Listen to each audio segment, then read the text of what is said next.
nos va a permitir después difundirlo. Eso es importante.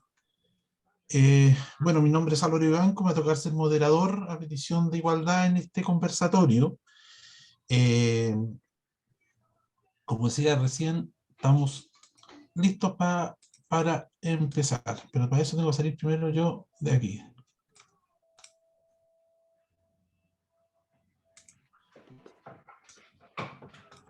Estamos listos entonces.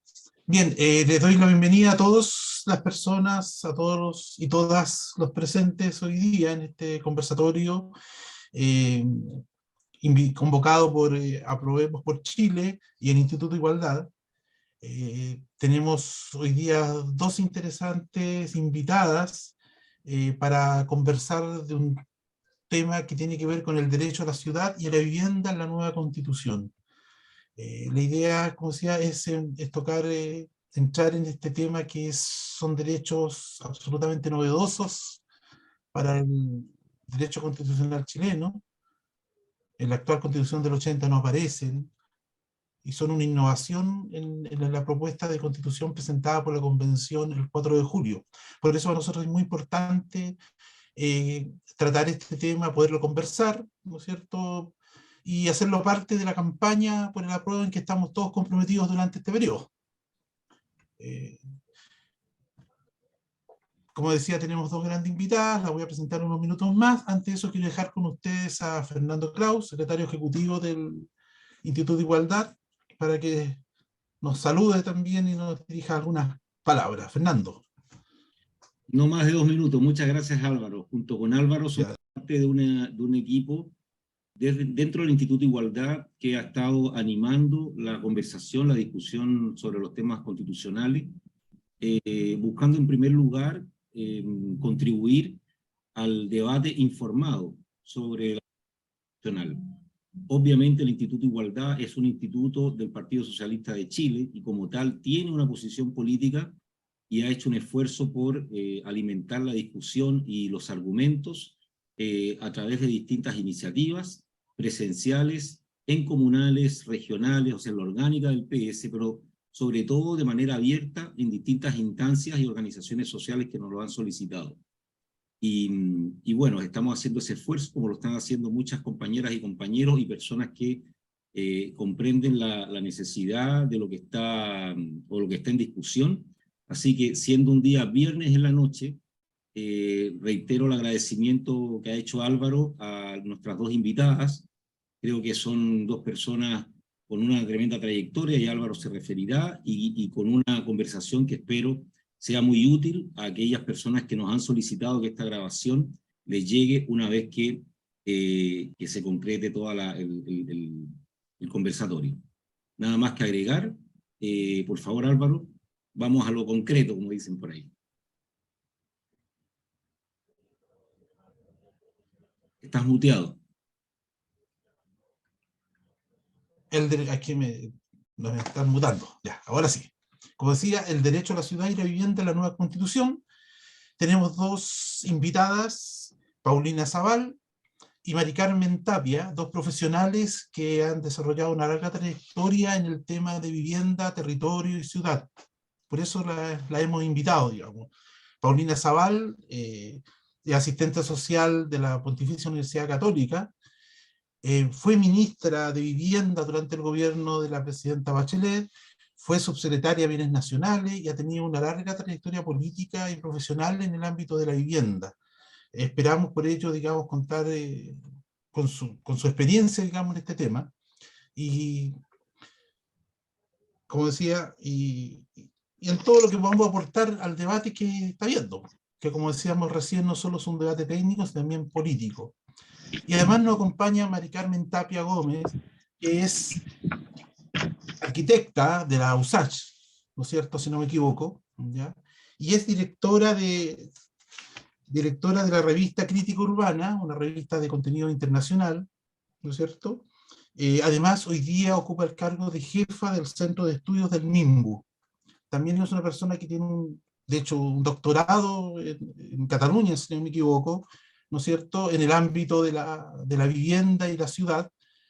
y también nos puede entregar una perspectiva bastante interesante sobre el tema.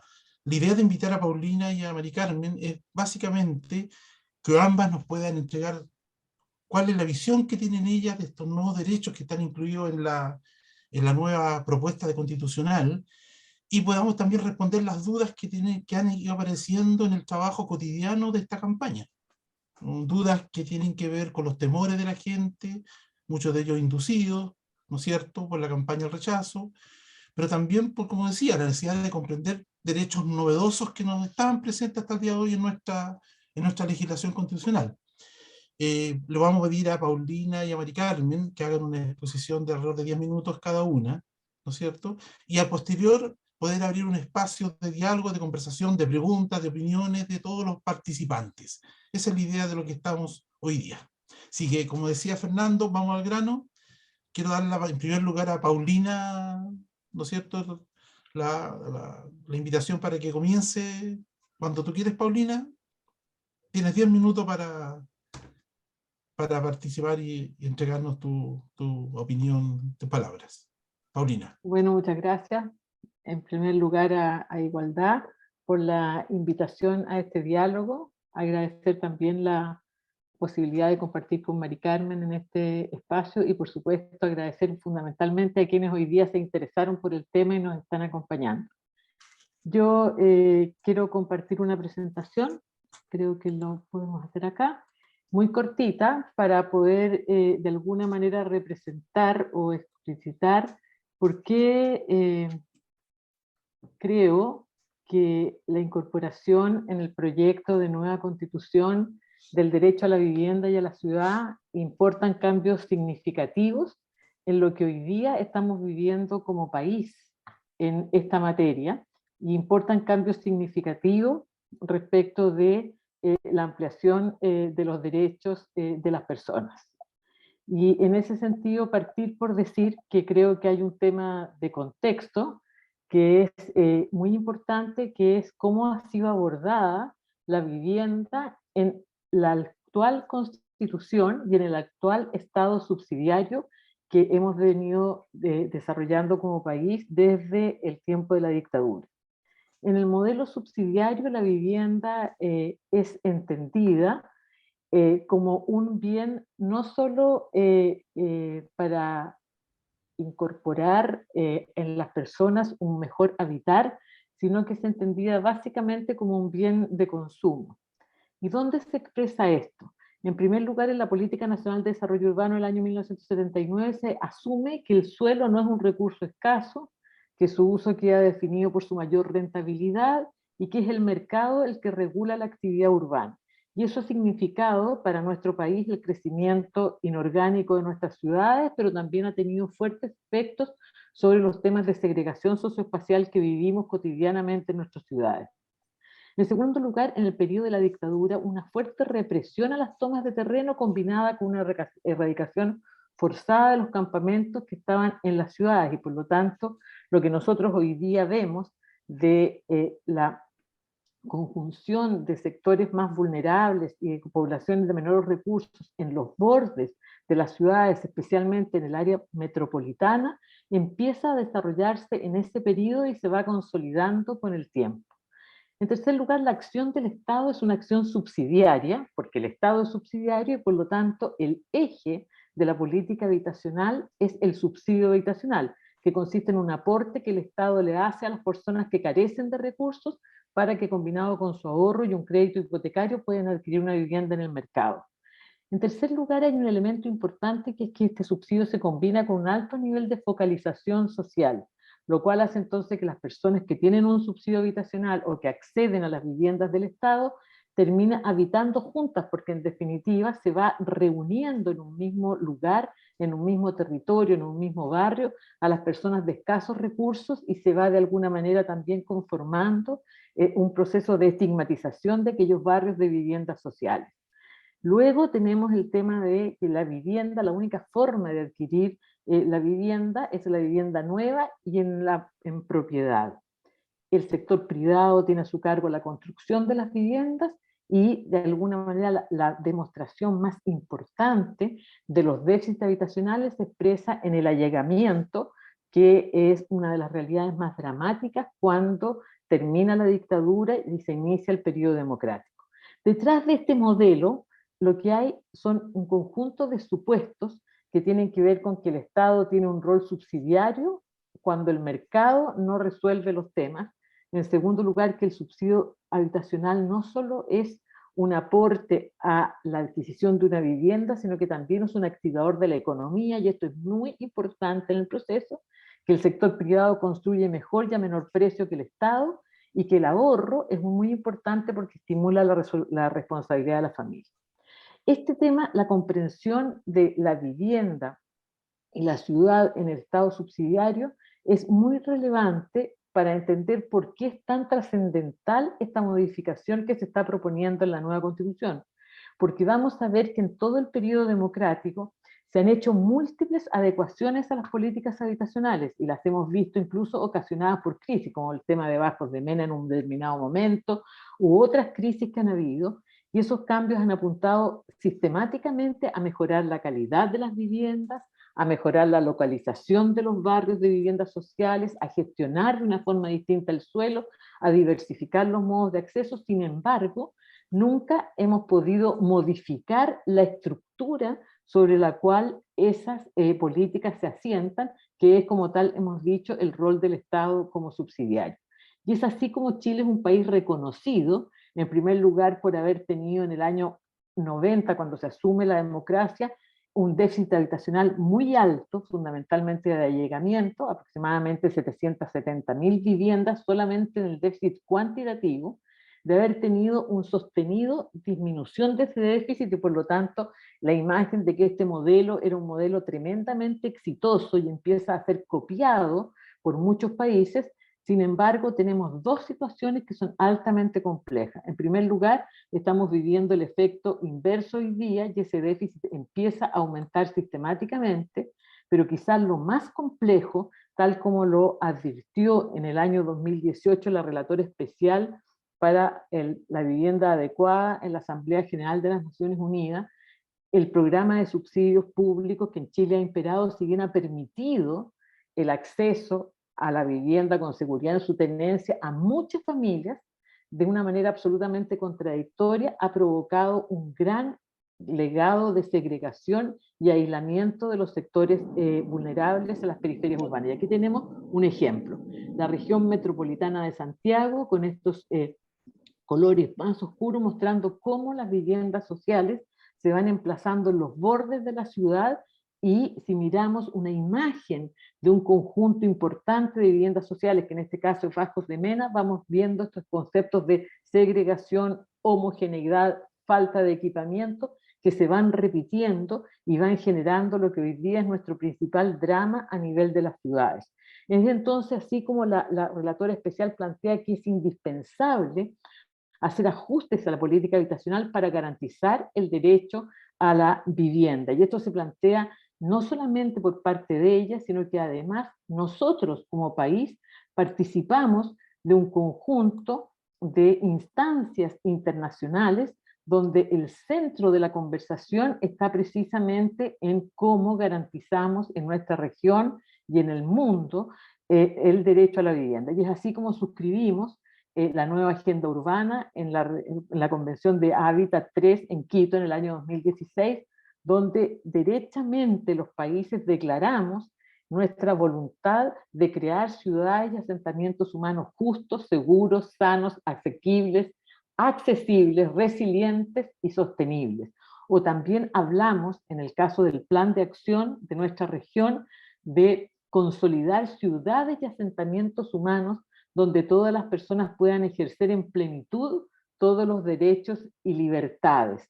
O, de alguna manera, suscribimos en conjunto con Naciones Unidas este concepto de que el derecho a la vivienda no es solo el derecho a gozar de un espacio habitable o una morada, que es esta concepción restrictiva de la vivienda subsidiada, sino que es el derecho a un medio urbano digno y adecuado en el cual esa vivienda se inserta. Dicho eso, entonces, lo que yo quiero remarcar es que el proceso que nosotros hemos venido viviendo, en primer lugar, fruto de una demanda ciudadana que pone el tema de la dignidad por sobre el tema de los bienes materiales, pero que además pone a la vivienda digna como una demanda dentro de la movilización de octubre del 2018, que da pie a este acuerdo político que luego es refrendado con un plebiscito en el sentido de tener una nueva constitución, que es el proyecto que hoy día estamos mirando, nos de alguna manera demanda entrar derechamente a sopesar y a mirar cuál es el cambio que hoy día se está proponiendo en este marco constituyente. Y aquí, antes de mostrar cuál es ese cambio, yo solamente quiero decir que en el texto que hoy día se está proponiendo como constitución hay que destacar el inmenso aporte que hicieron en el debate constituyente el conjunto de organizaciones sociales, movimientos poblacionales, colegios de arquitectos, innumerables organizaciones y personas que se jugaron para que hoy día tuviésemos el texto que tenemos. Pero quizá antes de decir algo sobre el derecho a la vivienda, es necesario decir que el gran cambio sobre el cual se sustenta la importancia de esta modificación es el cómo se inicia el proyecto de constitución. El artículo 1 de nuestra constitución declara que Chile es un Estado social y democrático de derecho. O sea, que hay un cambio trascendental para comprender lo que se está proponiendo, que es el pasar de un Estado subsidiario a un Estado social y democrático de derecho, donde la protección y garantía de los derechos individuales y colectivos son el fundamento del Estado y orientan toda su actividad.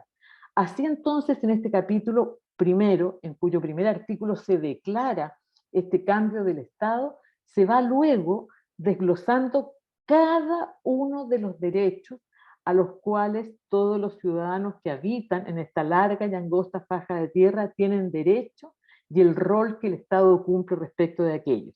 Y si recordamos, en la Constitución del 80, los derechos sociales que están garantizados son educación y salud, y aquí se hace un amplio catálogo de derechos, cambiando absolutamente, tanto en su descripción como en su concepción, el rol del Estado, pero fundamentalmente lo que se entiende por una mejor vida de los ciudadanos.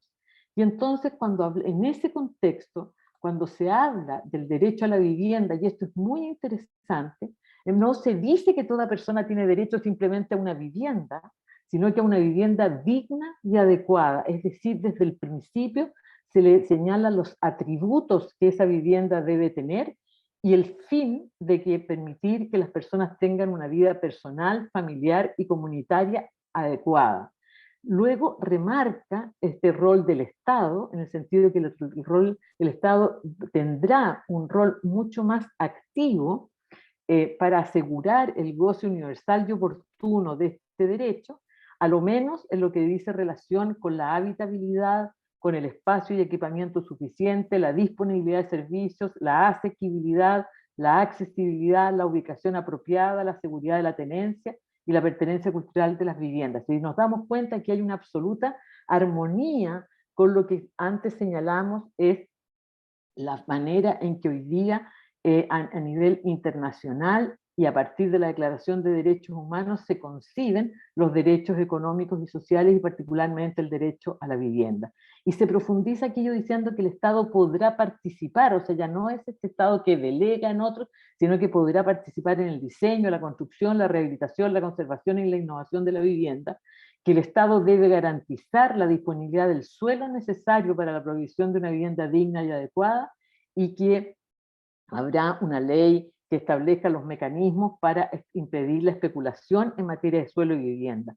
Es decir, en este artículo en el cual se habla del derecho a la vivienda, no solamente se señala la vivienda, sino que están sus atributos, se fortalece el rol del Estado y se hace un especial hincapié en uno de los factores más relevantes del acceso a la vivienda, que es el suelo, que ha sido el factor crítico que hemos debido enfrentar durante todo este tiempo. Y luego, va al artículo 52, donde aquí sí que tenemos un cambio significativo, en el sentido de, además de hablar del derecho a la vivienda en el artículo 51, en el artículo 52 se habla del derecho a la ciudad. Y esto sí que es una novedad, porque no todas las constituciones lo tienen, y si bien, como ya lo decíamos, en Hábitat 3 hay un compromiso de los países por impulsar adecuaciones importantes en los marcos normativos para hacer que las ciudades sean espacios de desarrollo, de progreso, de participación, de equidad, al instalar en nuestra Constitución el derecho a la ciudad, estamos hablando de un derecho colectivo que está orientado al bien común, que lo que hace es mirar al territorio y a la ciudad, tanto desde el punto de vista de su función social, democrática, ecológica, pero poniendo el énfasis fundamentalmente en el derecho que todas las personas tienen para habitar, producir, gozar y participar en las ciudades y los asentamientos humanos, asegurando que estos sean libres de violencia y en condiciones apropiadas para una vida digna. Por otra parte, igual que en el derecho a la vivienda, asume que el rol del Estado es un rol activo en lo que tiene que ver con ordenar, planificar y gestionar los territorios, establecer reglas de uso, pero fundamentalmente en lo que dice relación con la equidad, la sostenibilidad y la accesibilidad universal, garantizando la protección y el acceso equitativo a los servicios y bienes básicos. Y señalando además el tema de el rol del Estado en promover la integración socioespacial y participar en las plusvalías que genere tanto su acción urbanística como regulatoria. Y esto es inmensamente importante, porque si bien la ciudad y el territorio lo que aluden es a derechos colectivos, está hablando precisamente de la convivencia, de la articulación de aquellos bienes que no son apropiables, pero que son altamente incidentes en los temas de equidad y de reducción de lo que veníamos diciendo es nuestro principal problema hoy día, que es la segregación, la inequidad y el acceso desigual a los bienes y servicios comunes. Entonces, en definitiva, yo lo que quisiera señalar es que son tres cuestiones. En primer lugar, que este cambio que hay en nuestra Constitución de un Estado subsidiario a un Estado social y democrático de derechos es la esencia del cambio que posibilita que tanto el derecho a la vivienda como el derecho a la ciudad tengan esta visión tan amplia, tan inclusiva y tan integral como la que hemos establecido. En segundo lugar, señalar que evidentemente el cambio constitucional no va a cambiar de un día a otro ni nuestras ciudades, ni nuestras viviendas, ni nuestras políticas. Y por lo tanto aquí viene lo interesante, es que a partir de estos principios no solamente tendremos que modificar nuestro marco institucional, cruzándolo con otros cambios como es el tema de la descentralización, el tema de los otros derechos que están garantizados en la Constitución y, por cierto, en los temas relativos también a la participación de las comunidades en el ejercicio de este derecho, sino que también tendremos que hacer las adecuaciones a los marcos normativos para traducir en normas, en leyes y en decisiones en la implementación de esto. Y mi tercera aseveración, y con esto termino, porque me imagino que habrá mucho interés en conversar después sobre algunos temas y Mari Carmen podrá profundizar en aquello. Otro tema alentador es que lo que hoy día se está planteando por parte del Ministerio de Vivienda y Urbanismo como el plan de emergencia habitacional, que lo que busca es revertir este aumento significativo del déficit habitacional que hemos tenido en este último tiempo, está, a pesar de que tenemos otro marco constitucional, busca alinearse con estos conceptos, ser armónico con esta idea y traducir al día de hoy los principios de diversificación, de acceso más igualitario, de gestión de suelo y de integración social. En definitiva, yo creo que en nuestro ámbito, en el ámbito que nosotros hemos desarrollado, compartido y del cual hemos de alguna manera trabajado durante este tiempo, los cambios constitucionales que se están proponiendo implican un cambio significativo y yo tengo el absoluto convencimiento que es un cambio que está destinado a generar mayor igualdad, mayor dignidad y mayor integración social. Muy bien, gracias, Paulina. Bueno, con la experiencia de haber sido ministra de Vivienda, me quedó más que claro. ¿Ah? Tomemos un minuto vamos a hacer antes de pasar a nuestra siguiente invitada, vamos a hacer una pequeña espacio de publicidad. Imagino que todos tienen este librito en sus manos, ¿no es cierto? ¿Ah? Sería bueno. Como dijo Paulina, el artículo 51 y el 52, ahí está el tema de vivienda y ciudad, para que lo revisen también y lo lean. ¿Ah? Gracias, Paulina. No te vayas porque la idea es que después vamos a conversar y preguntar, ¿ya? Quiero dejar ahora entonces darle ya la palabra para seguir esta interesante a Mari Carmen Tapia, que como dije, la experiencia de ella es distinta a la de Paulina. ¿Ah? Ella se mueve más en el ámbito académico, ¿no es cierto? Tiene una trayectoria muy impresionante al respecto, así que esperamos también tener de parte de ella una visión también, un aporte muy sustantivo, digamos, a esta conversación. Mari Carmen, sigue el micrófono. Hola, buenas noches, ¿se escucha bien? Perfecto, Que Mari Carmen. tuve que cambiar al final al teléfono porque con el computador no quería. Bueno, muchas gracias por la invitación. La verdad es que si bien he realizado parte de mis ingresos vitales a través del mundo académico, yo creo que en mi mundo que más he aprendido y en el que he tenido la posibilidad de comprender y avanzar en estos principios y en los derechos asociados al derecho a la vivienda y a la ciudad vienen de mi activismo y de mi participación política, ¿no? Por lo tanto, creo que más bien el mundo académico he logrado posteriormente ir reconduciendo mis temáticas hacia ese lugar, pero mi experiencia viene mucho más desde el activismo y desde la participación política, que es un poco lo que voy a intentar complementar, porque la verdad es que la presentación de Paulina, por suerte, no funciona mi PowerPoint porque traía el artículo 51 y el 52 ya lo he analizado en detalle.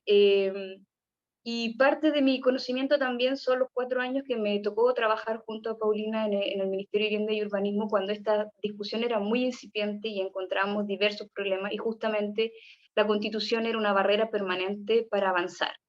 Pero no solo la Constitución era una barrera para avanzar, sino que lo que quiero plantear ahora es también este cambio cultural que trae consigo la Constitución.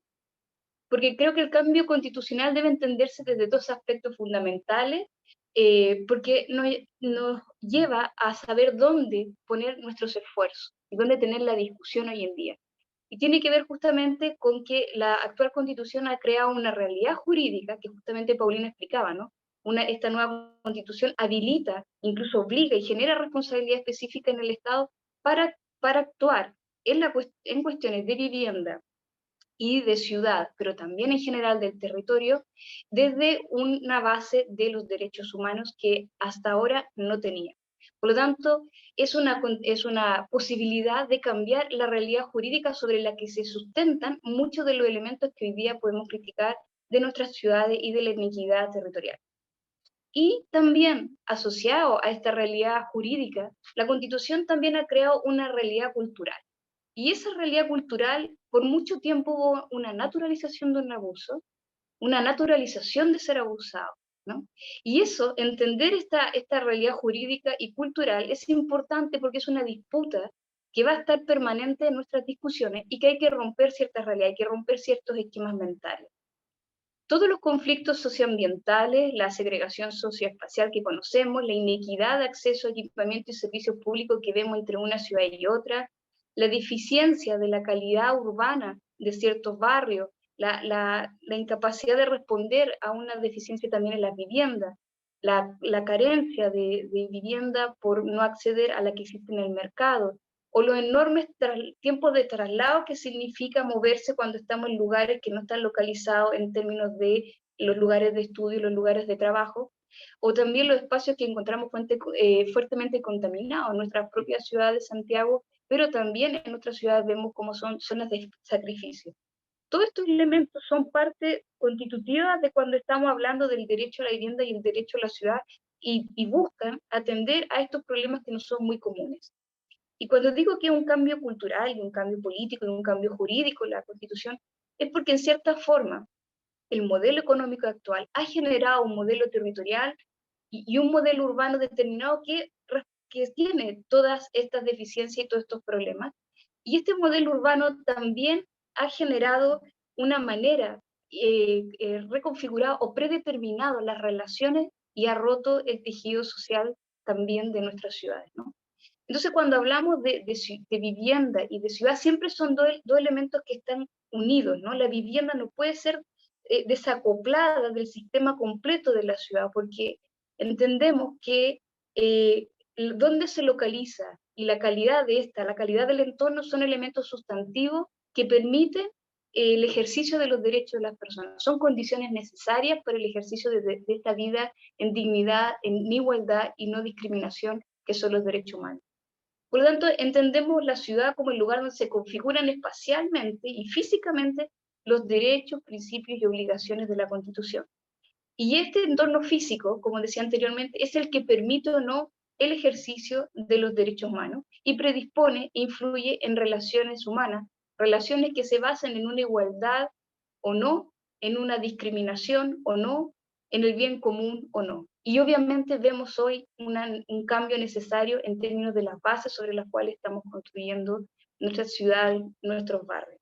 Pero también significa generar una determinada relación con la naturaleza. O sea, cuando está hablando del artículo 51 y 52, me gusta cómo Paulina toma los primeros artículos porque tienen que ver con esta idea de un Estado que recoge los derechos humanos como un elemento sustantivo, pero tiene que ver también con el derecho a propiedad, tiene que ver con todo lo que está relacionado con medio ambiente, con salud, con equipamiento, con la posibilidad también de generar ordenación en el territorio, ¿no? Que son otros artículos que van complementando también estos dos derechos, ¿no? Por lo tanto, para nosotros significa repensar la ciudad, repensar el territorio en términos de unos derechos que sientan unas nuevas bases sobre cómo queremos vivir, ¿no? Y que la Constitución actual justamente no tiene esta garantía de derechos y por tanto no se constituye en un orden legal, ni territorial, ni urbano basado en el derecho de las personas. El gran cambio es imaginar nuestros barrios, nuestras ciudades, desde el ejercicio pleno de los derechos de las personas y también desde la protección legal del patrimonio natural y cultural y del goce de esto. La discusión sobre esta cuestión no es algo abstraído, sino que forma parte de un modelo diferente al que ha constituido nuestros territorios hoy en día, que se basan en una acumulación por desposesión. A nivel territorial y a nivel nacional encontramos que solo ciertas ciudades son las que crecen, y es en ellas donde se generan las inversiones públicas y donde se va generando la acumulación del capital, pero también dejando toda una periferia alrededor y dejando también a otras ciudades en una desigualdad respecto a los servicios y equipamientos. Por lo tanto, también cuando se habla de equidad territorial en el concepto de derecho a la ciudad, tiene que ver con que sin importar dónde vivas, debes tener las condiciones necesarias como garantía del Estado para poder vivir y desarrollarte plenamente, ¿no? Y esto tiene que ver con redes de movilidad y dónde se van a generar las inversiones. Por lo tanto, si bien el derecho a la vivienda está en el artículo 51 y en el 52 aparece el derecho a la ciudad, debe ser entendido con todos los otros sistemas de derechos que van articulando la manera en que vamos a ir permitiendo el efectivo construcción de estos dos derechos, ¿no? Y como decía anteriormente, también se relaciona con esta idea de un contexto de crisis ambiental en que el desarrollo pensado de manera infinita en un planeta finito no puede seguir, ¿no? Por lo tanto, también significa con cómo y para quién se va a usar el patrimonio y la riqueza común, en beneficio de quién, tiene que ver con el agua, con la energía, con los minerales, y tiene que ver con todos los efectos asociados, con la contaminación, con la escasez, con la pérdida de biodiversidad y con la salud. Por lo tanto, los temas medioambientales integran y también hay que entenderlos de manera continua porque forman parte del territorio sobre el cual vivimos y el cual también alteramos a través de nuestras acciones humanas, ¿no? Y tiene que ver esto también con el modelo económico, porque ¿cómo vamos a usar el territorio? Reproduciendo un modelo económico que genera esta segregación socioespacial, esta contaminación, o lo estamos pensando de otra manera. Por lo tanto, la falta de garantías de derechos humanos en el orden legal que ha configurado nuestra ciudad y territorio, tiene distintos elementos a través de los cuales se fue configurando, no solo por no estar en la Constitución, sino también a través de insuficiente regulación, vacíos legales, abusos como la especulación y corrupción, la falta de instrumentos de regulación como ley de suelo o como ordenamiento territorial, que el derecho a la vivienda y el derecho a la ciudad, como bien explicaba Paulina anteriormente, introduce estos elementos como base y como construcción de esta manera que queremos pensar en ir haciendo y habilitando al Estado con las atribuciones suficientes para poder actuar para el bien común. Y esto se relaciona, cuando decimos que la base son los derechos humanos, tiene que ver porque hay un principio que nos olvidamos cuando lo pensamos en términos territoriales, que es el principio de igualdad y no discriminación. La segregación socioespacial en las ciudades es inaceptable desde el principio de igualdad y no discriminación, y esto implica no solo pensar la legislación, sino la forma en que se generan las inversiones en el Estado. Tiene que ver con los derechos y con las obligaciones respecto a la protección y conservación de la naturaleza, como mencionaba anteriormente, con la introducción de la función social y ecológica de la propiedad, con toda la regulación que se hace a la actividad económica en términos de su efecto en el medio ambiente, pero también en las actividades humanas.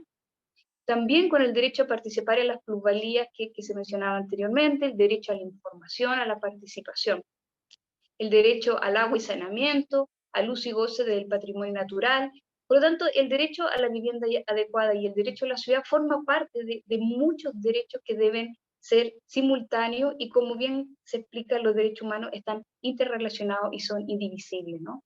Por lo tanto, creo que el interés que tiene de entender estos derechos específicamente pasa por entenderlos como parte de este sistema que se plantea de derechos dentro, derechos y obligaciones también dentro de la nueva Constitución. Específicamente dentro del articulado tanto del derecho a la vivienda como del derecho a la ciudad, querría resaltar algunos elementos novedosos que planteaba Álvaro Vivanco al principio, que son algunas de las discusiones, porque mucho es una herencia de constituciones que ya plantean, o sea, el derecho a la vivienda está en muchas constituciones y nosotros hemos incorporado gran parte de lo que ellas hablan, y también el derecho a la ciudad en menos solo la Constitución de Ecuador y en la de Ciudad de México aparece claramente establecida, eh, pero se introducen algunos elementos que son muy propios de discusiones políticas y culturales que hoy están repensando el modelo urbano y territorial. Cuando en el artículo 51 al principio dice el derecho a la vivienda digna y adecuada que permita el libre desarrollo, y dice personal, familiar y comunitaria. O sea que esta idea no es solo de un derecho individual, sino que se entiende también la idea de la familia y también la idea de la comunidad. Y esto es un elemento interesante en empezar a entender en ese contexto la vivienda, ¿no? Otro elemento relevante que se incorpora es que dice que va a ser, no solo menciona las características propias del derecho a la vivienda adecuada que plantea ONU, sino que también dice que es para la producción y reproducción de la vida.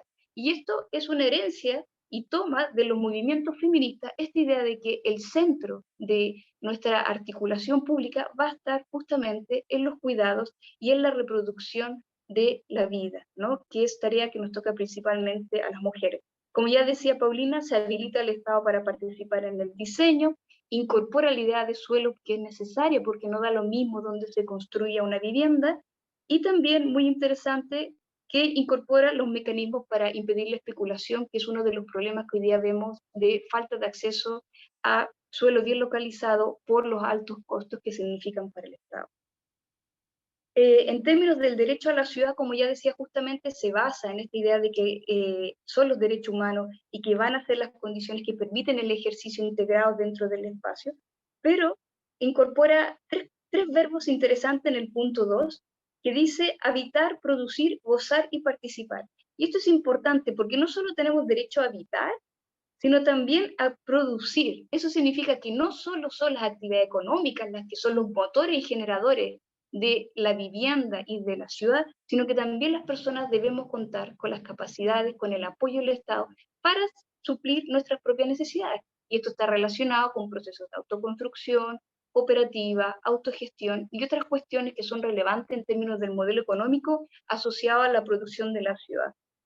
Y también incorpora, como ya decía también Paulina, esta idea del acceso equitativo a servicios, que es muy importante en la discusión de ciudades fuertemente segregadas que tenemos en nuestro país, y dice, promueve la integración socioespacial, ¿no?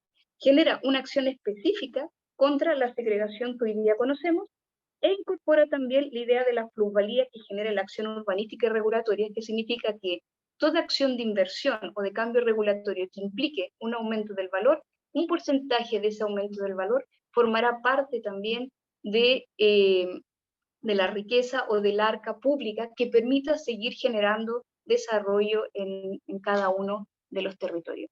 Me perdí un montón en el tiempo, no sé cómo voy, pero bueno, solo para, no sé si me alargué mucho, pero quiero plantear que efectivamente se trata de... Ah, muy bien. Bien, bien, Que tranquila. se trata, muy bien, que se trata de ir generando las condiciones que son muy complejas para tener acceso a la vivienda digna, en la cual no solo el Estado suple de vivienda como sujeto que crea vivienda, sino que también cómo somos capaces de regular el mercado para que las personas tengan acceso a la vivienda, porque detrás de todo esto, en nuestra visión, en nuestra ideología, también queremos cambiar el modelo capitalista. Por lo tanto, no se trata de un Estado subsidiario o que complementa o que alimenta un sistema en el cual excluye a las personas y las aleja del mercado porque no les interesa, sino cómo también generamos condiciones a través de la planificación urbana y a través de la regulación del mercado de la vivienda, efectivamente un acceso y poder contar con este derecho para todas las personas, que es un paso más, ¿no? Que es un paso más de lo que estamos actualmente haciendo. Y eso requiere contar con sistemas públicos también de vivienda para quienes no puedan acceder a la vivienda, porque no siempre se trata de comprar una vivienda y no siempre las personas van a tener una capacidad de mantener una vivienda.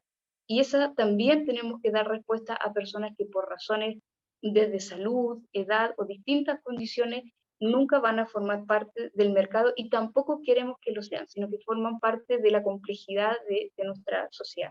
Por lo tanto, no se trata de un derecho único personal en que yo accedo a la vivienda, sino se trata también de cómo pensamos como conjunto de sociedad esta manera en que nos vamos a organizar en el espacio, ¿no?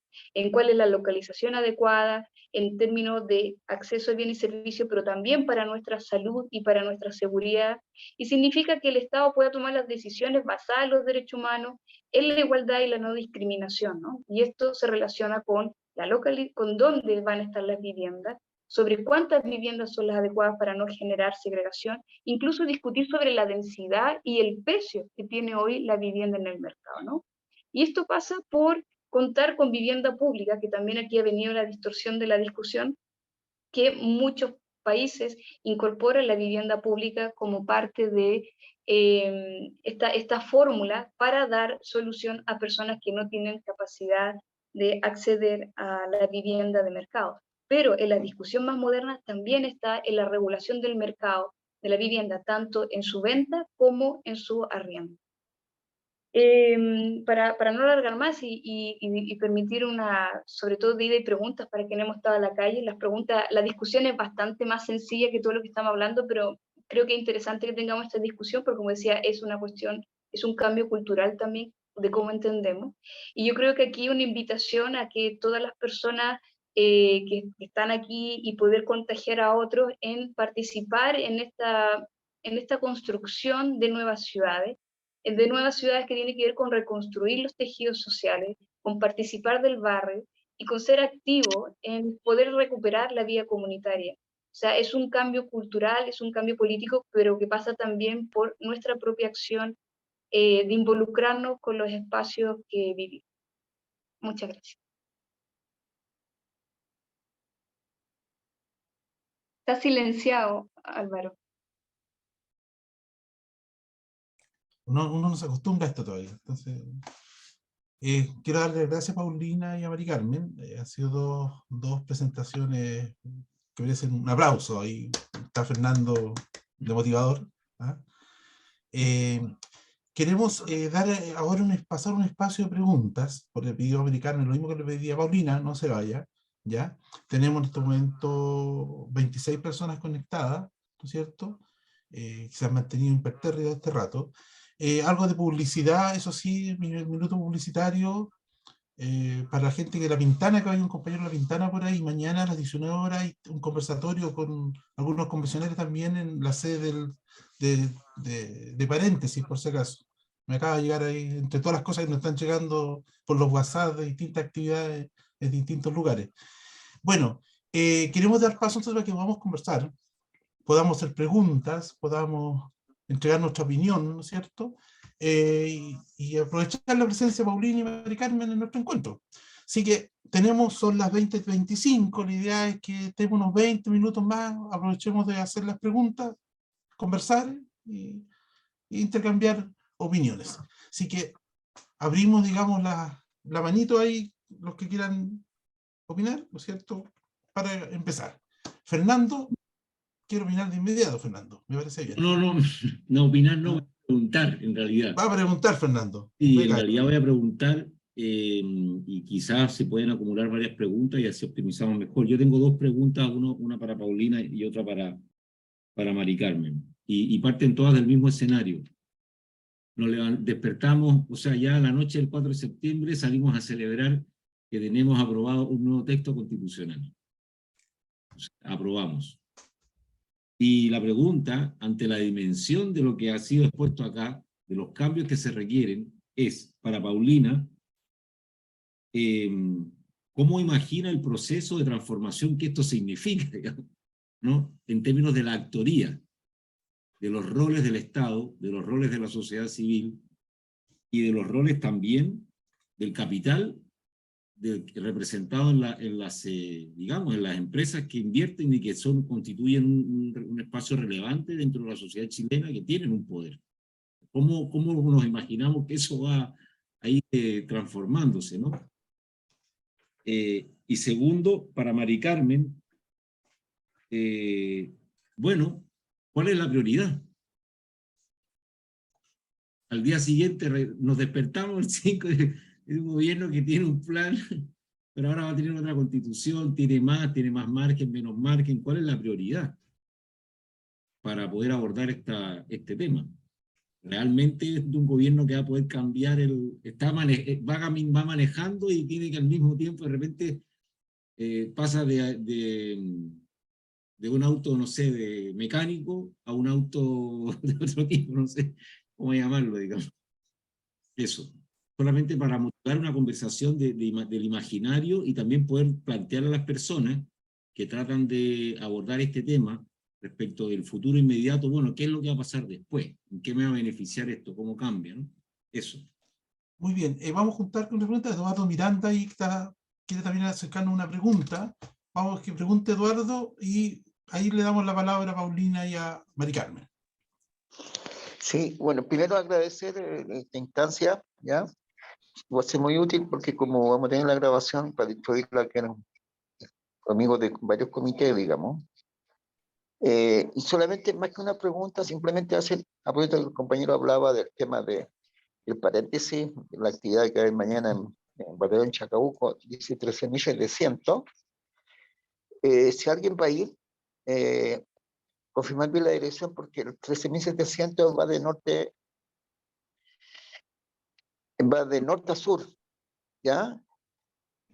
Y Batallón Chacabuco va de este a oeste. Entonces, Batallón Chacabuco se cruza con algún pasaje, ¿ya? Entonces no van a llegar al tiro, ¿ya? Y pasaje hay sus 20, 30 pasajes de oeste a oeste, digamos, Santa Rosa hasta la carretera, digamos, la carretera. Eso no va como comentario, si alguien tiene que ir para allá. Porque yo hice comentario a Pilar Valenzuela, le hice un comentario de numeración, pero parece que no.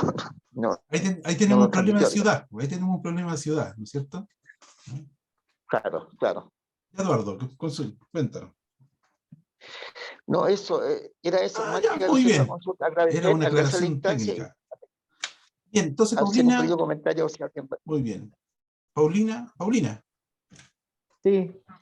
Bueno, en primer lugar decir que agradezco la pregunta de Fernando, porque la verdad es que creo que todos tenemos que hacer un esfuerzo por imaginarnos qué va a pasar el día después si este proyecto de constitución se aprueba.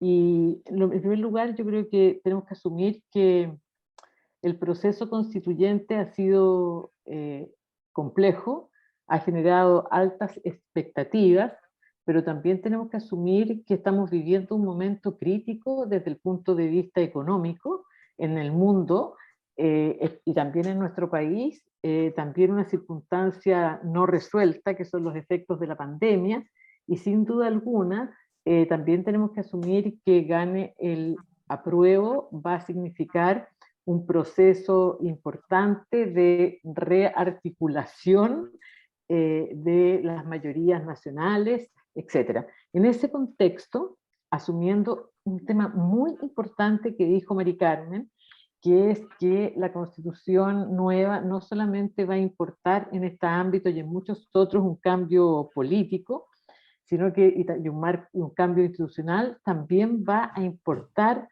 un lento cambio cultural.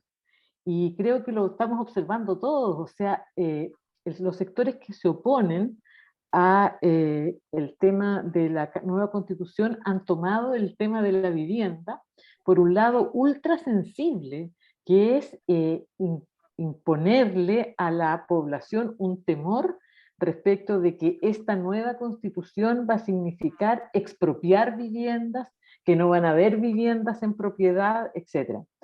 ¿Y por qué ese temor se asienta en la población cuando en ninguna parte del texto constitucional lo dice? Por el contrario, amplía las oportunidades, tal como dijo Mari Carmen. Se asienta porque en todos nosotros y está instalado el modelo de la vivienda como un proceso de acumulación de capital, pero no lo digo en términos malos, lo digo en términos de que la vivienda y la propiedad de la vivienda y la apropiación de este bien en forma individual también está asociado a lo débil de otros mecanismos de protección social. Por ejemplo, el tema previsional. Para la mayoría de las familias, la vivienda es un capital de seguridad para su vejez. Entonces, que alguien les diga que en la próxima constitución no van a haber viviendas en propiedad, recae sobre una sensación ya muy fuerte de inseguridad respecto al futuro. Entonces, el cambio cultural tiene que ver con temas como eso, a temas más complejos, como lo que estamos viendo todos los días, que es la fragmentación del tejido social, la inseguridad ciudadana, la dispersión en nuestras comunidades, el grado de, yo diría, de conflicto social entre los sectores más vulnerables, la apropiación compleja y muchas veces violenta de espacios de la ciudad, lo que ha implicado el fenómeno migratorio como proceso no resuelto y no bien asumido por nuestra sociedad. O sea, tenemos una cantidad de conflictos al interior del espacio urbano que evidentemente están incidiendo en esta conversación y, como bien dijo Mari Carmen, unos otros cuantos en el espacio del territorio asociado al modelo de desarrollo, al tema del medio ambiente, etc. Entonces, la Constitución no es magia, es darnos un nuevo marco institucional, un nuevo concepto, pero que se va a ir apropiando, instalando lentamente. Pero para contestar bien concretamente a la pregunta, Fernando, yo creo que a pesar de aquello, tenemos un conjunto de oportunidades. Una primera oportunidad, sin duda alguna, es el plan de emergencia habitacional que hoy día tiene en sus manos el Ministerio de Vivienda y que tiene, insisto, en su desarrollo estos conceptos de diversidad de los modos de acceso, de mayor participación, de mayor actoría del Estado. En segundo lugar, tenemos una oportunidad y es que estamos en un momento de que hay que renovar la Política Nacional de Desarrollo Urbano. Nuestra Política Nacional de Desarrollo Urbano actual ya contenía el tema de la integración social como uno de sus anhelos o uno de sus ejes. El que hoy día contenga el tema del derecho a la ciudad y al territorio significa un viraje en la Política Nacional de Desarrollo Urbano que tendrá que ser generada participativamente y que va a permitir abordar estos temas. Pero sin duda alguna, va a haber que trabajar sobre una ley marco en materia de vivienda que hoy día no existe. En la mayoría de los países sí existe, que traduzca en norma estos marcos generales de la Constitución respecto de el acceso igualitario, respecto al rol del Estado, respecto a las formas y modalidades de acceso, los derechos de las personas, las formas de las modalidades de vivienda, etcétera, etcétera, etcétera. Y por otro lado, creo que se va a generar una necesidad de adecuaciones institucionales. Un tema importante que no hemos conversado en detalle es que hasta ahora la política de vivienda es una política absolutamente centralista, y a pesar de los esfuerzos que hacemos por decir, bueno, mire, los diseños de las viviendas tendrán que ser pertinentes, y los barrios, y el programa Quiero mi barrio, etcétera, etcétera, hoy día hay que cruzar la gestión institucional con la política de descentralización, y el tema del rol de los municipios, el rol de los gobiernos regionales, que es una instancia nueva hoy día, tanto en el diseño, en la planificación urbana, como en la gestión, va a ser un tema muy importante que hay que ir adecuando. Y finalmente, solamente por decir otro tema, porque yo creo que hay muchos más, Fernando, hay que adecuar el órgano encargado hoy día de la política. El Ministerio de Vivienda ha sido una mezcla hasta ahora de un ministerio que dicta políticas, pero también de un ministerio que ejecuta. Y hoy día pensar en una política habitacional y urbana bajo un concepto de derechos significa ampliar la incidencia del ministerio no solo a la política focalizada de los sectores vulnerables, sino que incidir en los temas que hemos señalado, el suelo urbano, el tema, por ejemplo, del financiamiento de la vivienda, que ya no solamente tendrá que ver con los sectores vulnerables, sino que los accesos a crédito, tendrá que hablarse sobre el tema de la disposición y las normas de construcción, etcétera. ¿Me explico? O sea, tener una visión de una política universal implica romper la barrera de un ministerio que solo piensa en el tema de del financiamiento subsidiario a los sectores más vulnerables para acceder a un bien apropiable por una familia compuesta por papá, mamá y niñitos, y tendrá que abrirse a, en primer lugar, la diversidad de grupos familiares, vincularse a los otros temas que hoy día están planteando, los derechos de las mujeres, de las minorías sexuales, de los migrantes, etcétera, para responder a todas esas exigencias. Entonces, yo por lo menos digo, si se aprueba la nueva Constitución, bueno, tenemos una hoja de ruta clara, que es el plan de emergencia habitacional que el Ministerio de Vivienda está impulsando. Tenemos una oportunidad en la Política Nacional de Desarrollo Urbano, tendremos que desarrollar un marco legal, pero vamos a tener una poderosísima posibilidad de debatir bajo otro marco un conjunto de temas que hoy día están afectando seriamente la cohesión social y la convivencia en el espacio urbano y el acceso de miles de personas a bienes que produzcan una mejor calidad de vida. Bien, gracias, Paulina. Mari Carmen, Fernando preguntó, ¿y cuál es la prioridad después del 4 de septiembre? Sí, bueno, voy a ser bien correcta en la respuesta, porque las prioridades personales son una. Pero el texto de propuesta de nueva constitución incorpora disposiciones transitorias, por lo tanto estas prioridades ya están marcadas a través de la disposición 26ª y la 22ª, en la cual la primera nos dice que tiene que realizarse en los siguientes 4 años una ley marco de ordenamiento territorial, que tiene que ver con todos estos principios que hablábamos de cómo se va a estructurar a escala regional y a escala nacional este concepto de equidad territorial, ¿no? Este concepto de conservación y respeto a la naturaleza en términos de cómo vamos a estructurar, ¿no? Las ciudades, las infraestructuras, la inversión, el crecimiento, etcétera, son cuestiones que forman parte de una ley que mencionaba anteriormente, que uno de los vacíos legales por los que contamos, bueno, no vacíos, es que ausencias legales que contamos en Chile. Y también nos plantea una ruta muy, muy clara, ¿no? Nos dice que tenemos que en 24 meses entrar en vigencia la Constitución un proyecto de ley integral sobre vivienda digna y ciudad. Por lo tanto, aquí sí que entra una discusión muy amplia en términos de cuáles van a ser los contenidos, pero esos contenidos van a responder también nuevamente a este sistema integrado de derechos, en el cual los elementos sustanciales es cómo permitimos, generamos las condiciones en las distintas escalas del territorio, que vamos a pensar desde la vivienda, el barrio, la ciudad y el territorio más amplio hacia el mundo rural, en términos de las condiciones de pleno ejercicio de los derechos humanos, ¿no? De igualdad de acceso a bienes y servicios, y esto va a estar asociado a dos cambios sustanciales que mencionábamos al principio, que tiene que ver con cuál va a ser el sistema legal sobre el cual vamos a actuar, ¿no? En el que la planificación urbana también se puede, y en otros países se incorpora como un elemento esencial para lograr una localización adecuada de todos los distintos niveles socioeconómicos de la ciudad con calidad urbana, ¿no? Por lo tanto, tiene que ver con cesiones de suelo como parte de los procesos de crecimiento en la ciudad, con procesos de gestión urbana y de instrumentos que permitan no solo comprar suelo para tener suelo bien localizado, sino también con instrumentos adecuados de gestión que permitan generar ciudades más integradas. Y tiene que ver obviamente con un compromiso en términos de inversión. O sea, detrás de esto vamos a seguir generando una fuerte inversión en las grandes infraestructuras, o vamos a generar inversión en donde viven las personas, ¿no? Y cuando pensamos en donde viven las personas, solo en donde viven muchas personas, o también nos vamos a preocupar de donde el Estado nunca ha llegado, que tiene que ver con los pequeños municipios, las zonas rurales, en la cual si analizamos el sistema de inversión del Estado en el territorio, vemos que a través de la inversión tampoco hemos sido capaces de distribuir en forma equitativa, y hemos generado procesos de migración interna en búsqueda de mejores condiciones de vida, de trabajo, etcétera, ¿no?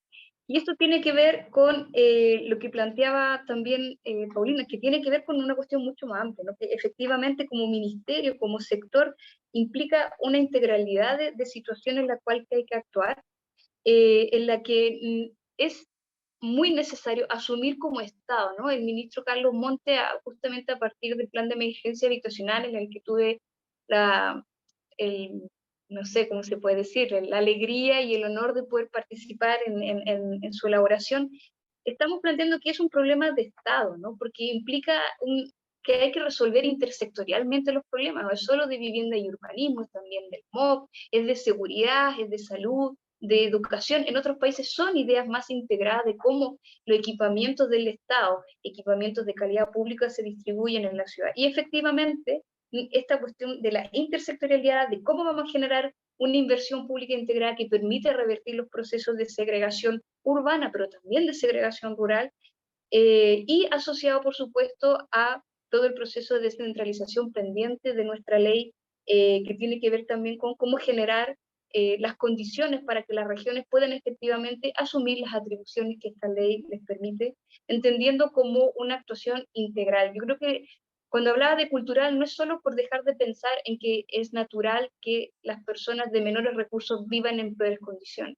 sino que tiene que ver con pensar también de manera integral, intersectorial, pensando en que son distintos ministerios, distintas inversiones que actúan en el territorio, ¿no?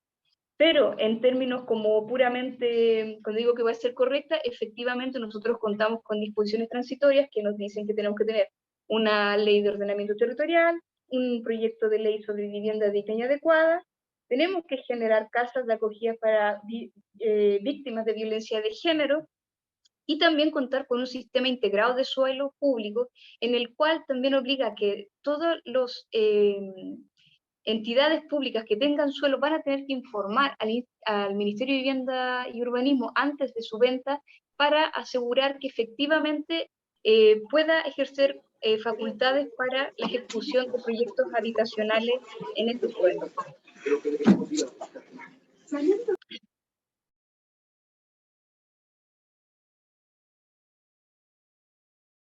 Está silenciada, Mari Carmen. No, tú estabas silenciado. Ah, ya, disculpa. Ella.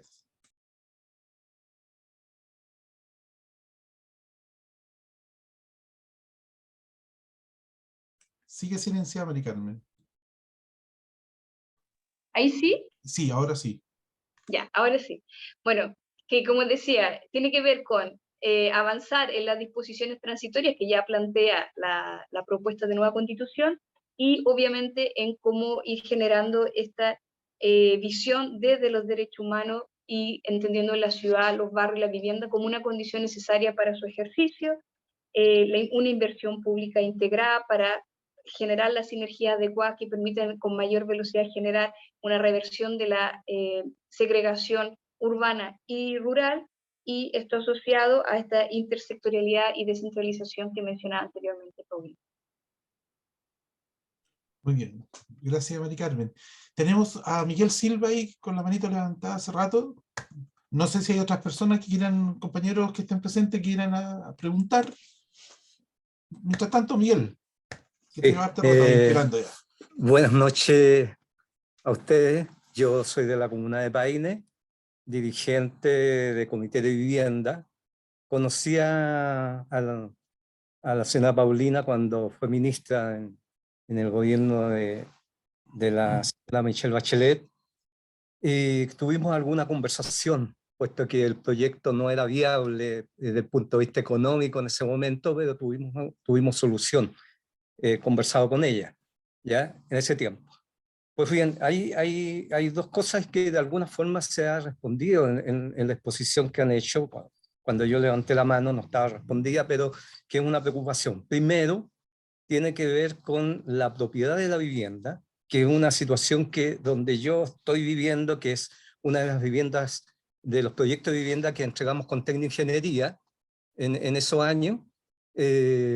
Hoy día la gente está preocupada porque dice que al parecer las viviendas van a ser, ¿no es cierto?, van a pasar a ser del Estado y que se las podrían estar quitando, ¿ya? Esa es una cuestión que está recurrente. Hay un proyecto que está recién entregado acá en la comuna, lleva 2 años, y que tiene más o menos el mismo problema. Entonces cuesta y es muy desgastante ante una mentira permanente de todos los días en la televisión, en la radio, qué sé yo, repitiendo todo esto, le ingresa en la gente y tienen mucho temor. Esa es una cosa. Lo segundo, estamos en este momento en un nuevo proyecto de vivienda, porque desde que yo empecé en esto, resulta que fueron quedando las colitas de la gente que no alcanzó, que quedaron 100, que quedaron 50, y hemos estado obligados de ir ayudando a desarrollar otros proyectos. Felizmente, con Tecnoingeniería hemos logrado hacer, ellos tienen una visión muy social también de esto, y hacen su trabajo muy bien, ¿ya? Y la preocupación hoy día, que por lo menos a mí me llama la atención, pero como dije, de alguna forma está respondida, tiene que ver cuándo se ejerce la propiedad de la vivienda, porque lo que se está planteando en el caso de los comités que están hoy día, es de que no vamos a ser dueños de nuestras casas, el Estado va a ser dueño de la casa, ¿ya? Entonces también de alguna forma es desgastante explicarle a la gente que el proyecto que nosotros estamos desarrollando es un proyecto para que sean propietarios, pero además en esta nueva constitución contempla otras fórmulas, pero que al final después de esas fórmulas, las personas llegan a ser propietarios, podrían llegar a ser propietarios igual, ¿ya? Ese es lo otro. Y lo último que de alguna forma también se respondió, pero que me gustaría que quedara claro, ¿cómo se establece la integración social? No endeudándose, digamos, de que un pobre puede endeudarse en una vivienda, sino que una persona, como por ejemplo en el último proyecto que se entregó, resultó ser que la hija, los hijos, por lo menos dos, que tenemos más o menos claro, yo lo tengo más o menos claro, hoy día la hija es matrona y vive en la vivienda social de la mamá, y la otra es profesora y vive en la vivienda social de la mamá, ¿ya? Entonces, ¿cómo se podría contemplar, o si en este proyecto contempla una integración social donde un profesional pudiera postular o pudiera adjudicarse una vivienda social, normal, ¿ya? Yo he planteado que cuando la vivienda es un derecho, usted puede tener una vivienda social si quiere, y si tiene posibilidades económicas puede optar a los otros tipos de vivienda, que van a estar integrado en esta nueva constitución, en la futura ley, pero claridad absoluta del punto de vista técnico, más profundo, como lo están haciendo ustedes, no lo tengo tanto. Entonces hay que mirarlo desde el punto de vista de un dirigente social, es bastante más complejo explicar de repente. Entonces, por eso me integré en esta conversación, porque pucha que he aprendido harto en estos minutos que lo he escuchado a ustedes dos. Para cualquiera de las dosis que quieran profundizar en lo que estoy respondiendo. Eso, compañero. Muy bien, gracias, Miquel. No sé si hay más preguntas. ¿Alguien más? Bueno, yo puedo tomarme la palabra para hacer un par de preguntitas mientras aparecen otras personas y además contestar a Miguel. Una pregunta para Paulina, que también es importante. ¿Benefician estos nuevos derechos establecidos en el proyecto constitucional a la gente que arrienda? No todo el mundo va a poder salir el 4 de septiembre en la noche a comprarse una casa. Van a haber millones de chilenos arrendando. Entonces, eso es una pregunta derecha. Y la segunda es para Mari Carmen. Chile está lleno de villas con nombre de oficio. Villa Ferroviario, Villa Marimercante, Villa Empleados Públicos, etcétera, que fueron construidas con plata básicamente de las mutuales en su momento. Estos nuevos artículos del proyecto constitucional mejoran la capacidad de empoderamiento de la sociedad civil, de la gente, de las organizaciones en una política de vivienda. Eso, ¿no?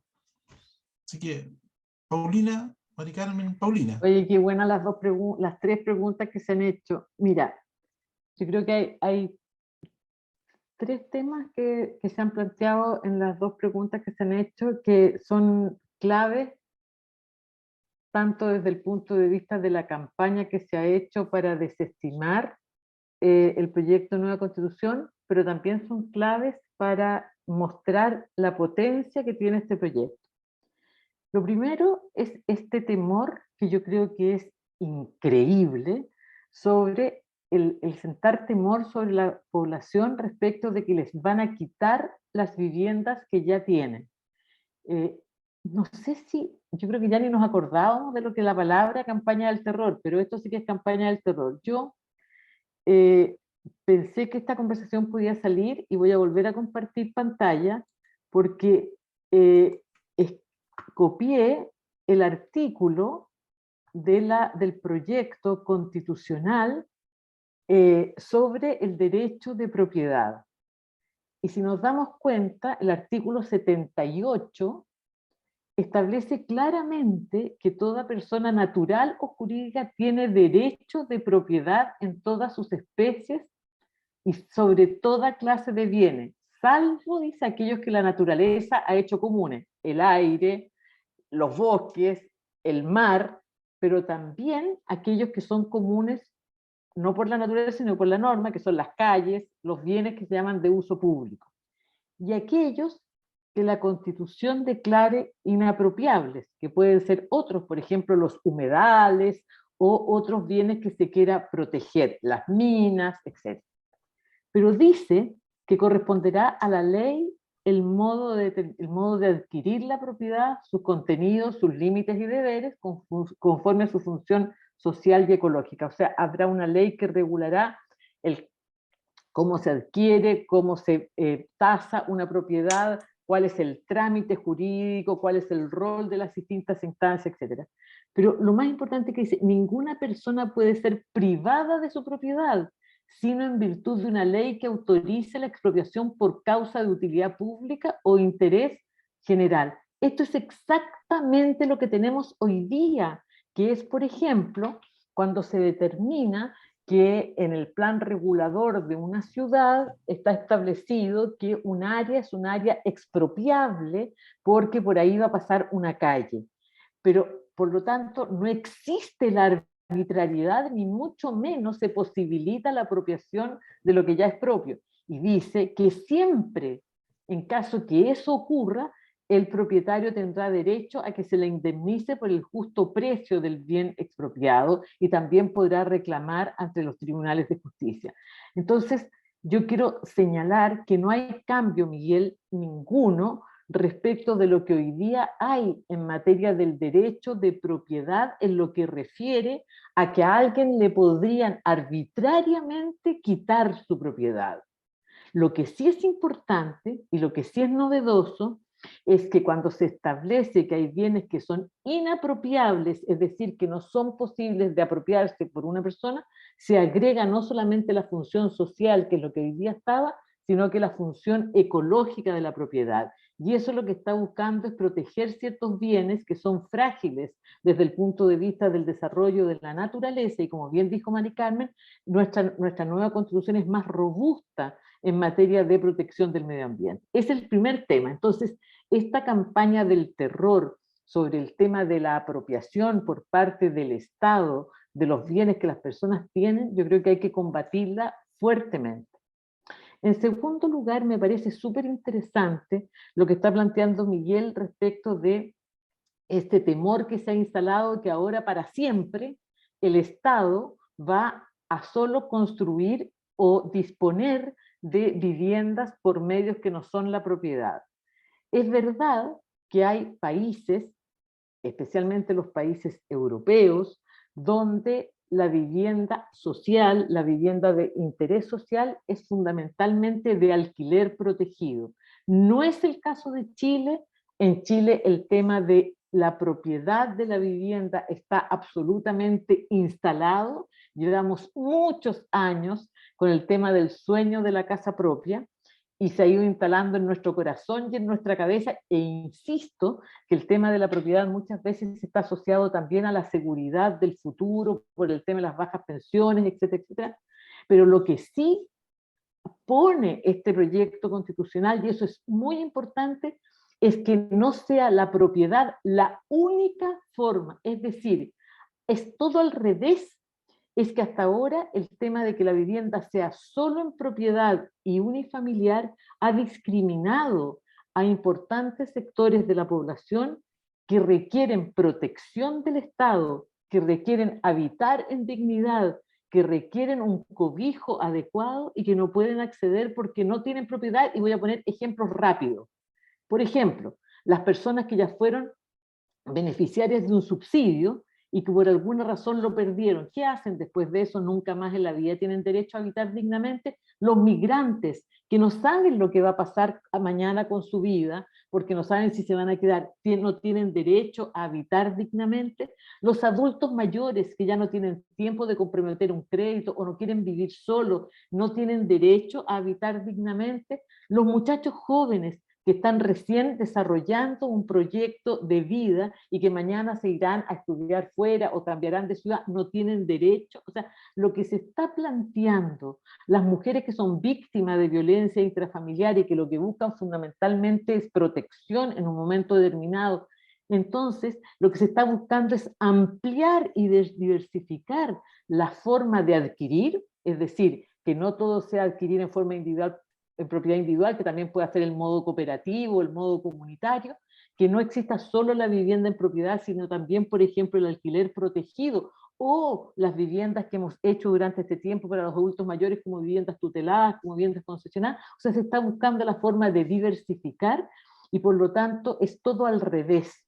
Y en tercer lugar, me parece maravillosa la pregunta de Alberto sobre el tema de si esta nueva constitución le va a decir algo a las personas del arriendo. Precisamente por la pregunta que hizo Miguel, que hasta ahora tenemos unas políticas habitacionales centradas en estado subsidiario, focalizado y en función de la propiedad, es que hemos excluido un conjunto de situaciones asociadas a un habitar digno que tienen que ver con, por ejemplo, el regular los arriendos. Cuando nosotros vemos la cantidad de personas que arriendan en condiciones de verdad usureras, o las personas que les arriendan piezas en condiciones miserables, a valores increíbles, sin construir canciones sanitarias, y nadie puede intervenir, nosotros necesitamos un Estado que también intervenga en las reglas del juego del arriendo, no solamente el arriendo que provee el Estado, sino que las normas. Pero más aún, hay países, por ejemplo, como Uruguay, que tienen simplemente al Estado como aval del arriendo, posibilitando que personas de sectores medios puedan arrendar sin que el Estado les conceda un subsidio, sino que simplemente sea un respaldo, un aval frente al arrendatario, lo cual ya les permite ampliar sus oportunidades. Entonces, lo que está planteando la Constitución al poner esto como un derecho universal es que si bien el Estado tiene la obligación de proteger especialmente a los sectores de menores recursos, el Estado tiene el derecho a intervenir en toda la cadena y en todos los haberes y deberes que implican el habitar con dignidad. desde el suelo, que es un tema fundamental, al tema del equipamiento, al tema de la planificación urbana, al tema del financiamiento, al tema del arriendo, etc. O sea, la Constitución, como está planteada en este proyecto constitucional, está ampliando los derechos de las personas, está diversificando los modos de acceso a la vivienda, está considerando el espacio común de la ciudad y el territorio como fuentes de justicia, de integración, de dignidad, y está ampliando en términos universales a la población que debe ser protegida en sus derechos. Entonces, de verdad, es muy increíble y es una demostración clara de lo que decía Mari Carmen, de cómo este es un tema que culturalmente se ha ido metiendo en cada uno de nosotros y que tendrá que cambiar, cómo los sectores que se oponen a los cambios constitucionales encontraron en esta veta una veta perfecta para infundir temor y por otro lado para generar un reforzamiento de la idea de que la vivienda es un espacio individualista y apropiable solamente por uno, sin consideración a los otros bienes que hoy día son tan sustantivos para un habitar en dignidad como la propia vivienda, que es el espacio público, la calidad de luminaria, las veredas, etcétera, etcétera, etcétera. Así que me parece súper interesante las preguntas que se han hecho en ese sentido. Muy bien, gracias, Paulina. Ya que estamos en la hora, son las 9 de la noche, no veo más manitos levantadas, así que vamos a cerrar con Mari Carmen para que... Te va a tocar cerrar, así que estamos listos ya. Mari Carmen. Vale.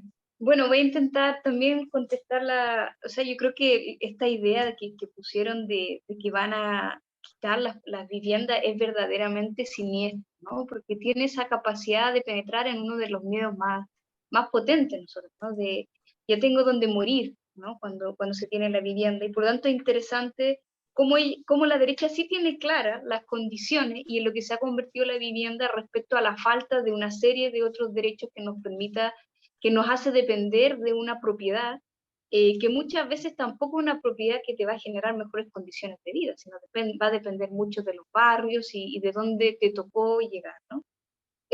Por lo tanto, yo creo que frente a eso hay que decir que es falso, absolutamente falso. Efectivamente, como planteaba Paulina, el artículo 78 es muy claro en cómo se plantea lo de la propiedad, y el derecho a propiedad es un derecho humano, y forma parte de los derechos humanos lo que se basa nuestra Constitución. Por lo tanto, no puede, o sea, por orden básico, no está ese derecho siendo transgredido a través de la Constitución. Respecto a la pregunta que también hacía el compañero respecto a que si una persona para las clases medias, ¿no? Y para las clases medias bajas o para personas que no tienen suficiente capacidad económica para lo que el mercado hoy exige para endeudarse, efectivamente una preocupación, está eso hoy en discusión. Esta frase, demasiado rico para el serbio, demasiado pobre para el banco, ¿no? Y es lo que ya hemos conversado anteriormente, tiene que ver con cómo pensamos un sistema en que la vivienda es un derecho y no un bien de mercado, por lo tanto tiene que ver con cómo vamos a regular las condiciones del mercado para que efectivamente las personas puedan, quienes quieran, acceder a una deuda para posteriormente tener una vivienda en propiedad. Pero esto forma parte de una discusión mucho más amplia que tiene que ver con el modelo económico que va acaparando todos los derechos como parte de su acumulación, ¿no? Y en términos de la pregunta que hacía sobre Chile y con sus nombres de oficio, justamente la Constitución lo mejora, ¿no? Cuando yo decía el artículo 52 del derecho a la vivienda, es que toda persona tiene derecho a habitar, producir, gozar y participar de las ciudades, tiene que ver con eso. Tiene que ver con que no es solo la actividad económica la que produce la ciudad, la que produce la vivienda, sino que va a existir las condiciones y la capacidad de las personas de manera individual u organizada de satisfacer una necesidad básica como es la vivienda. Y esto tiene que ver, como planteaba anteriormente, con la autogestión, con apoyar las cooperativas, con apoyar los procesos de trabajadores que quieran acceder a la vivienda. Y hoy en día, como bien planteaba Paulina también, el plan de emergencia habitacional que se ha planteado en este gobierno de Gabriel Boric incorpora ya parte de estos planes para trabajadores, para cooperativas y también entendiendo para las clases medias, también a través de procesos de microradicación que se llaman, o de construcción en sitio para parte de la familia y generar inversiones específicas cuando ya tienen suelo, ¿no? Porque a veces las familias también no quieren necesariamente vivir separados y se pueden generar viviendas en forma adecuada en un mismo suelo. Por lo tanto, esta idea de diversificar tiene que ver con abrir a que hay muchas más posibilidades que no pasan por un negocio inmobiliario que tiene que ser de gran escala y de gran densidad para que sea rentable. Pasa por generar las condiciones desde el Estado para también poder actuar en una economía y en resolver problemas que no tienen que ver y que no se van a solucionar a través de tipos de proyectos de gran envergadura. Bueno, no me quiero alargar mucho más, creo que la discusión de fondo entre el miedo a que van a expropiar, hay una discusión de fondo que tiene que ver con contraponer lo privado al Estado, que es una cuestión política y filosófica de fondo que tenemos que discutir, que tiene que estar, y que también entender la idea de propiedad versus endeudamiento, ¿no? En realidad somos propietarios de una deuda, ¿no? Y hay muchos movimientos que hoy están peleando en que tengamos derecho a la vivienda sin tener que endeudarnos de por vida y tener que transgredir nuestros propios derechos, depender de un salario fijo para poder vivir en una vivienda digna porque la tengo que pagar porque estoy endeudada con el banco. Por lo tanto, también es una discusión que más adelante se va a ir teniendo, pero por supuesto siempre entendiendo que no se puede descontextualizar la necesidad de una vivienda en propiedad como parte, que explicaba también anteriormente, de unas condiciones sociales que no existen. Por lo tanto, el derecho a la vivienda, el derecho a la ciudad, hay que entenderlo en un conjunto de sistemas de derechos y en una lucha permanente por avanzar en los derechos. Los derechos no se ganan firmada la Constitución, sino que los derechos tenemos que ir avanzando y trabajando conjuntamente para que se puedan efectivamente consolidar y ser parte de nuestra realidad. Muy bien, gracias, Mari Carmen. Bien, estamos llegando al final entonces de este encuentro. La idea de estos encuentros es que nos llevemos todos, valga la redundancia, ideas que nos permitan dar la pelea de aquí al 4 de septiembre. Esa es la idea. Yo creo que nos hemos llevado muy interesante opinión y agradecemos a Paulina y a Mari Carmen. Realmente estamos impresionados, por lo menos yo estoy impresionado por la solidez profesional de ambas profesionales. Agradecemos a todos y a todas las presentes y los estaremos invitando, Fernando, a otras actividades que realicemos, ¿no es cierto? Así que gracias, buenas noches y tengan un buen fin de semana a todos. Muchas gracias por la oportunidad de dialogar.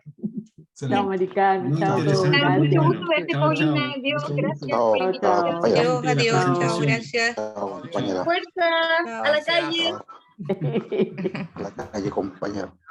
a la A la calle. calle, Chao. compañero. Muchas gracias. Puerta a puerta en España.